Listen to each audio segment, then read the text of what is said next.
Bonjour à tous. Donc je vais vous parler d'innovation managériale au travers de ce qu'est mon expérience personnelle, une expérience de création d'entreprise. J'en ai créé 4 startups, une société de commerce électronique qui a 20 ans, une société de services informatiques ensuite, et puis Block Spirit en 2004 qui est devenu Talk Spirit, et puis plus récemment Ola Spirit. J'aime les startups, vous l'avez compris, j'aime surtout leur agilité. En fait, on pense que les startups font souvent le choix de l'agilité, mais il n'en est rien. On subit en fait l'agilité parce qu'une start-up, c'est une entreprise qui est en mode survie. Et une start-up, elle n'a pas d'autre choix. Elle a l'obligation finalement de trouver des solutions, de saisir des opportunités et de s'adapter en permanence à un environnement qui change à toute vitesse. Alors, l'agilité dans les startups, elle se traduit de différentes façons. De façon visible, en fait, vous le voyez notamment à travers ce que sont leurs modes projet, mais également ce que sont leurs façons de communiquer, leurs façons de travailler ensemble au quotidien. Donc l'information, elle circule librement, elle est partagée, elle irrigue toute l'organisation, elle stimule finalement ce qu'on appelle l'intelligence collective. Et de cette façon, l'organisation peut développer cette agilité au quotidien. Lorsqu'on est une start-up, je ne sais pas si j'ai la commande pour passer les slides. Hop. Voilà, ça va aller mieux. Alors, lorsqu'on est une start-up, en fait, on se pense agile, et je pense que les organisations, en particulier les grandes organisations qui nous envient souvent nos pratiques, pensent que pour nous, la transformation digitale, c'est pas vraiment un sujet. Mais comme vous le savez, l'outil ne fait pas tout. J'aimerais bien vous poser 2 questions. Qui dans la salle pense qu'au sein de son équipe, il travaille de façon agile? Est-ce que peut-être vous pouvez Qui se pense agile dans sa façon de travailler au niveau de son équipe? Ok. Et maintenant, qui pense que dans son organisation lui donne les moyens d'être au maximum de ce qu'est son potentiel dans son entreprise? En principe, il y a un petit peu moins de monde. Et en fait, la transformation digitale, elle échoue finalement, ou elle est freinée le plus souvent à ce niveau-là. C'est-à-dire qu'on est agile dans sa façon de travailler au niveau de son équipe, mais finalement, on est freiné parce que le modèle des organisations dans lesquelles on est n'a pas encore basculé dans ce qu'est cette transformation digitale. Et la transformation digitale, c'est pas simplement, et vous le savez, la mise en place de quelques outils, c'est évidemment un changement de paradigme, un changement beaucoup plus profond dans ce qu'on sont nos façons de travailler au quotidien.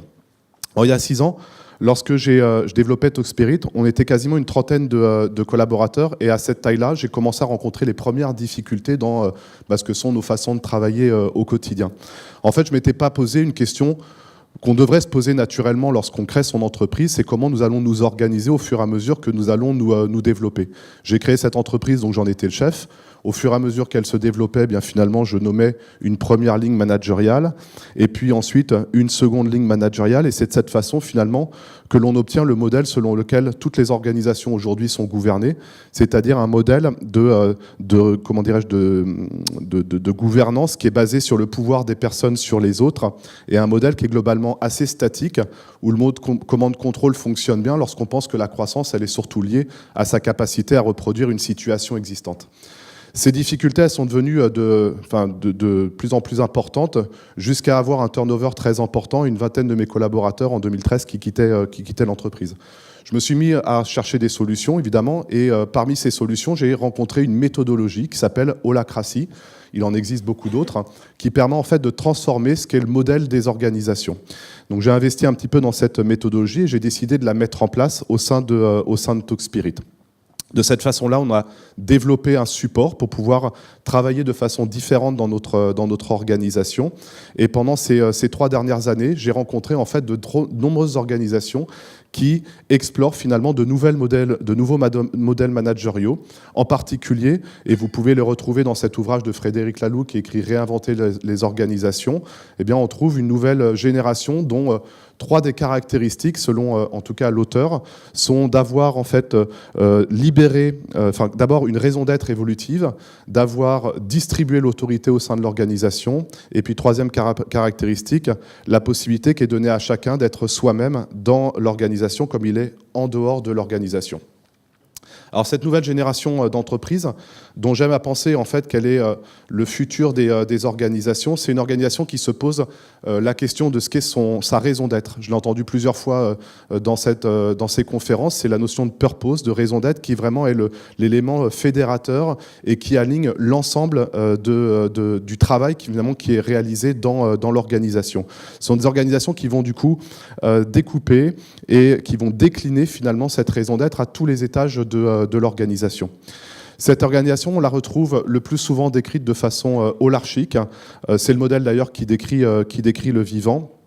Et la hiérarchie de personnes, finalement traditionnelle, avec cette subordination, elle laisse place à une hiérarchie de rôles qui sont organisés les uns les autres, finalement, pour pouvoir finalement donner du sens et rendre explicite le travail qui est à réaliser. L'entreprise n'a plus en charge d'organiser les personnes finalement, mais le travail qui est à remplir. Et la gouvernance devient partagée, l'autorité devient distribuée. Les jeux politiques finalement et de pouvoir laissent progressivement place finalement à d'autres modes qui permettent finalement d'avoir plus de performance au global. Donc de ce modèle de hiérarchie de pouvoir, on passe à un modèle qui met en avant davantage les missions et les projets. C'est une organisation qui est donc centrée sur cette raison d'être, qui valorise l'autonomie, qui permet de responsabiliser, qui permet de développer le leadership également. Et c'est de cette façon-là que nous travaillons aujourd'hui au sein de mes deux entreprises, Talkspirit et Holaspirit.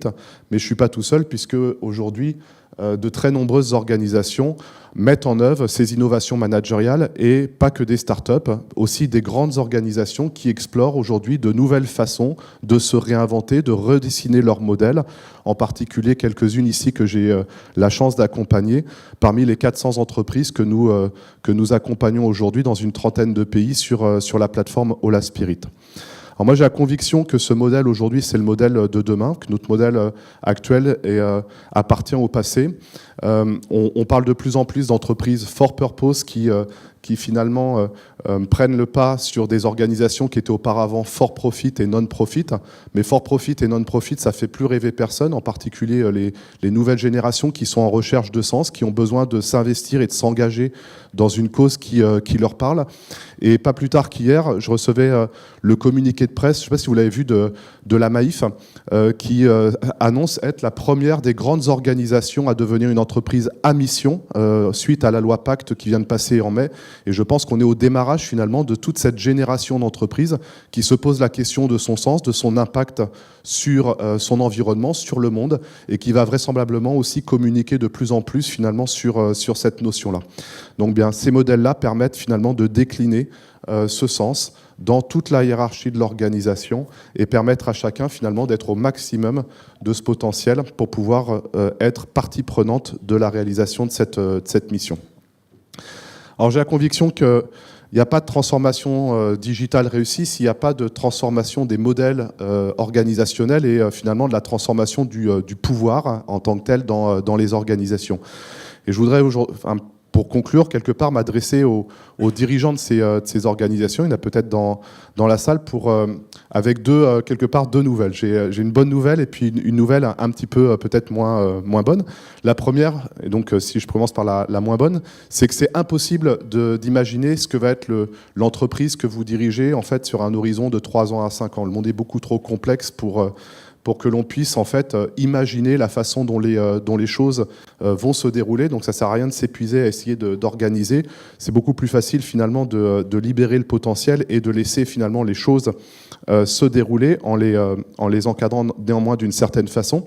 Et la bonne nouvelle, en fait, c'est qu'en tant que dirigeant, eh bien, vous avez toutes les cartes en main pour pouvoir finalement décider d'appuyer sur un bouton, et ce bouton, c'est celui de libérer finalement la prise d'initiative et transformer le modèle de l'organisation. Je dis souvent en fait que la transformation des organisations, elle commence par celle de ses dirigeants. J'en ai été un et je pense que j'ai fait ce chemin-là. J'invite en fait tous les dirigeants, eux aussi, à appuyer sur ce bouton pour pouvoir permettre d'engager leur organisation dans un modèle d'avenir avec un impact positif. Merci.